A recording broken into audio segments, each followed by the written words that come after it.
Selamat pagi anak didik ibu semuanya. Salam jumpa kembali pada pagi hari ini dengan materi kita bab 2, yaitu mengenai interaksi sosial dan lembaga sosial.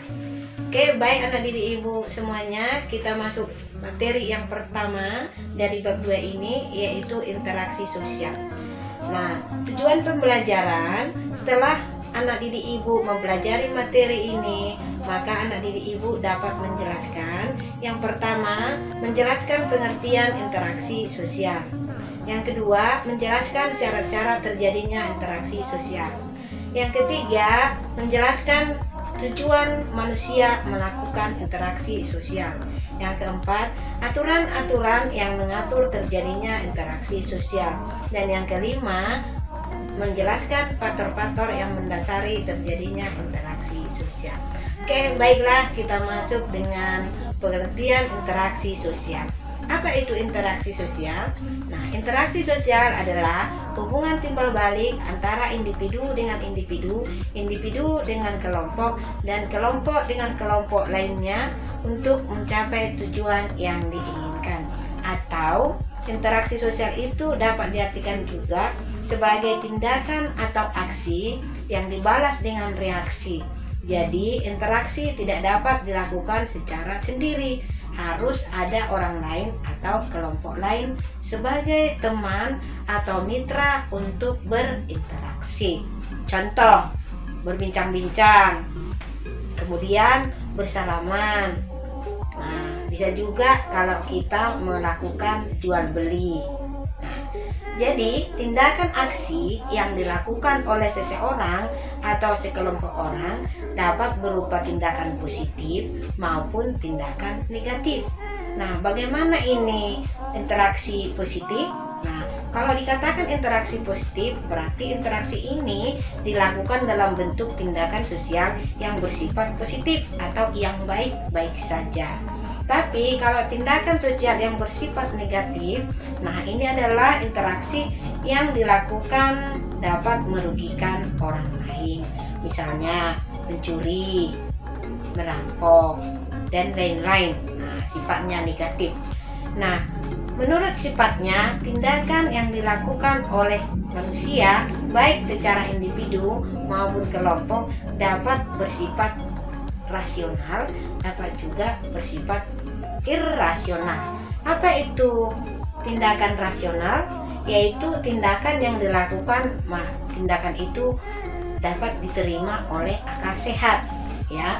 Jadi kalau misalnya tindakan kita itu memilih satu jurusan yang menurut kita lebih bagus, misalnya di SMA atau di perguruan tinggi, itu masuk akal sesuai dengan minat dan bakat kita, ya. Nah, kemudian tindakan irrasional itu adalah tindakan yang dilakukan oleh seseorang atau sekelompok orang tidak bisa diterima oleh akal sehat. Nah, bagaimana ini yang tidak bisa diterima dengan akal sehat ini? Misalnya ada iming-iming, nanti kamu akan dapat 4 juta kalau kamu menyetor uang 1 juta, beranak cuculah uangmu ini. Nah, seperti itu. Itu tidak masuk akal. Lalu contoh yang lain, kita membeli makanan dan minuman yang dingin pada saat musim dingin. Nah, tidak bisa diterima akal, ya. Nah, itulah beberapa contoh dalam hal tindakan seperti ini, ya. Baik, tujuan manusia melakukan interaksi sosial itu pasti ada. Apa sih tujuan manusia melakukan interaksi dalam kehidupannya? Yaitu untuk memenuhi berbagai kebutuhan pokok, misalnya sandang, pangan, dan papan, kebutuhan akan keamanan, kebutuhan akan ketertiban, kebutuhan akan pendidikan dan kesehatan, dan kebutuhan akan kasih sayang. Nah, kemudian ada syarat yang harus dipenuhi supaya interaksi sosial ini terjadi. Nah, ada 2 syarat, ya. Syarat yang pertama yaitu kontak sosial. Kontak sosial ini ada 2, kontak primer, yaitu langsung berhadapan, ya. Nah, antara individu dengan individu atau individu dengan kelompok lainnya. Lalu yang kedua, kontak sekunder, yaitu dilakukan dengan perantara. Lalu syarat yang kedua adalah komunikasi. Nah, komunikasi ini kalau kita berkomunikasi berarti ada proses penyampaian pesan dari seseorang kepada orang lain, ya, baik langsung maupun menggunakan alat bantu, ya. Nah, kemudian ada ciri-ciri interaksi sosial, ya. Apa saja itu ciri-ciri interaksi sosial? Ada 4 ciri-ciri interaksi sosial. Yang pertama, jumlah pelakunya harus lebih dari 1 orang, ya.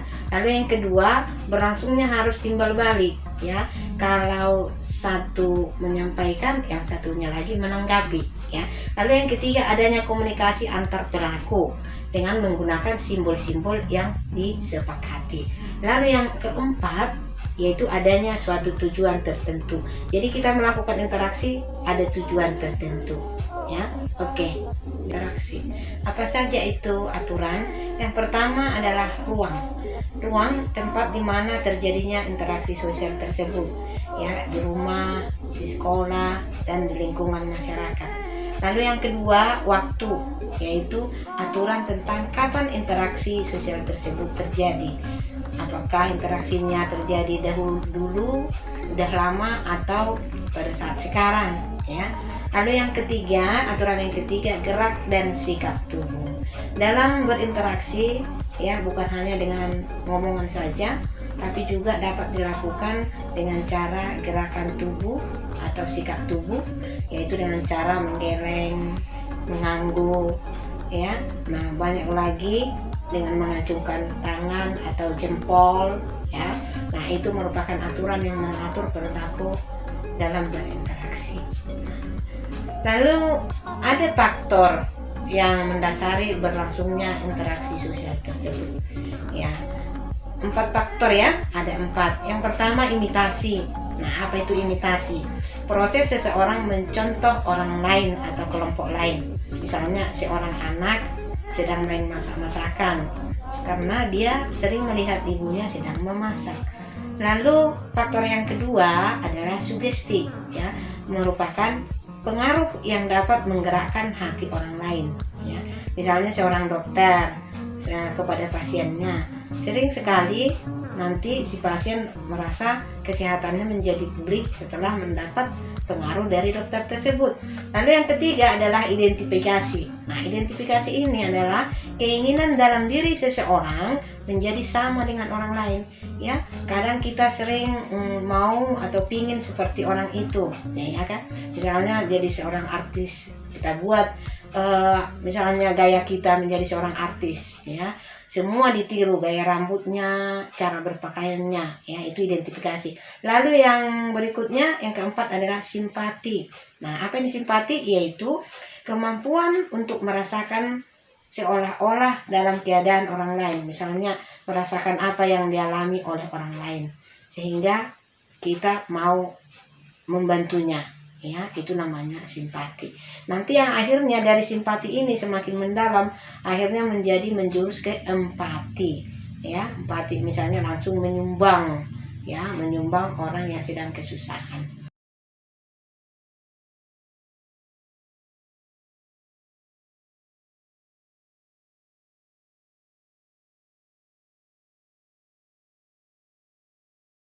Nah, baiklah, anak-anak ibu semuanya, demikianlah materi yang bisa ibu terangkan pada pagi hari ini. Semoga anak didik ibu semuanya mampu memahami materi hari ini dan lanjutkan dengan aktivitas kita. Shalom.